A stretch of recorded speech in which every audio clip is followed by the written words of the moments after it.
Arnold had been working the night shift at Whispering Pines, a gated community way out in the woods of Minnesota, for about 6 months now. It wasn't the kind of place you'd expect to have a security guard, but the rich folks living in those oversized modern homes liked the idea of someone watching the gate.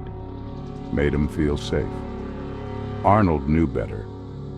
You see, nothing good ever happens when the sun goes down in a place like that. It was too quiet, like the world held its breath every damn night, waiting for something to go wrong. Arnold hated it, but the pay was decent and he wasn't exactly swimming in opportunities.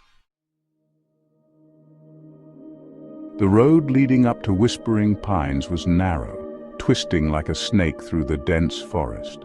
The trees stretched up, gnarled branches clawing at the sky, always moving even when there wasn't a breeze. And the fog, God, the fog, would roll in every night around 2 a.m., thick and heavy, swallowing everything whole until all Arnold could see was the few feet in front of his headlights. That night, something felt off, worse than usual. There was a chill in the air, colder than it had any right to be in late summer. He pulled his jacket tighter around him as he sat in his little guard booth, staring at the security monitors, just screens showing nothing but driveways and empty streets. Most nights, the worst thing he had to deal with was some drunk resident stumbling home from a bar or a couple of teenagers sneaking out for a joyride. But that night was different. It started with a noise, a faint scratching sound like nails on metal. Arnold straightened up in his chair, listening. At first he thought it might be a raccoon messing around near the gate, but when he flicked on the outside lights, there was nothing. Just the fog, curling around the steel bars like a living thing, wrapping itself tighter and tighter. The scratching came again, this time louder, closer. Arnold grabbed his flashlight and stepped out of the booth, his breath hanging in the air like mist.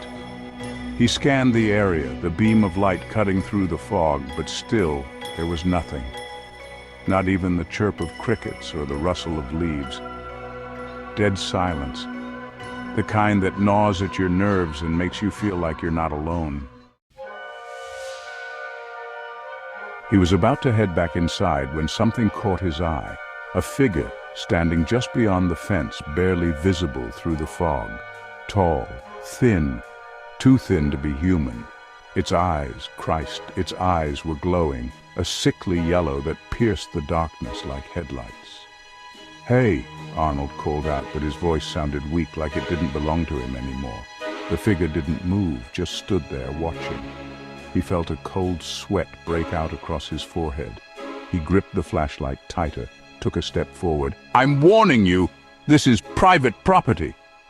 But the thing didn't flinch, didn't react. It was like it wasn't even real, like it was part of the fog itself. Arnold's heart pounded in his chest, loud enough to drown out everything else. He blinked, and the figure was gone. Just like that. Vanished. Then, out of nowhere, the gate alarm blared, making Arnold jump so hard he knocked over his coffee. He fumbled for the controls, trying to figure out what triggered it, but the cameras showed nothing. No cars, no people, just static flickering across the screen. The scratching came again, louder this time, like it was right outside the door. Arnold grabbed his flashlight again, but before he could even stand, the lights in the booth flickered, then went out completely. He was plunged into darkness, the only light coming from the dim glow of his phone. He wasn't alone anymore. A heavy thud came from the roof, followed by the unmistakable sound of footsteps. Slow, deliberate. Whatever was up there wasn't in a hurry. It knew he had nowhere to go. "Shit," Arnold whispered under his breath, backing into the corner of the booth, trying to make himself as small as possible. His mind raced, trying to figure out what the hell to do, but there was no way out. Not with that thing on the roof.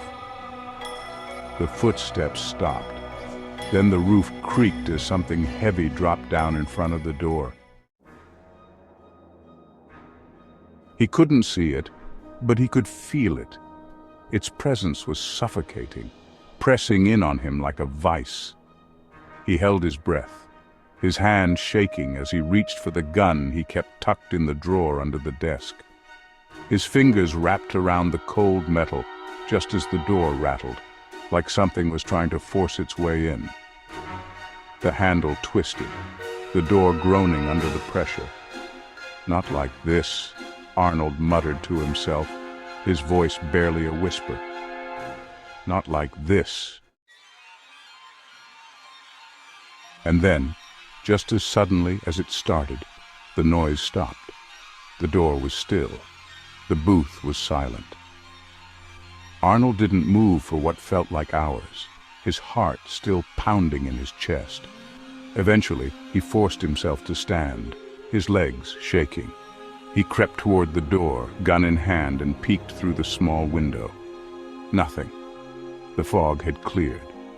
The street was empty. But Arnold knew better. That thing, it wasn't gone. It was watching, waiting.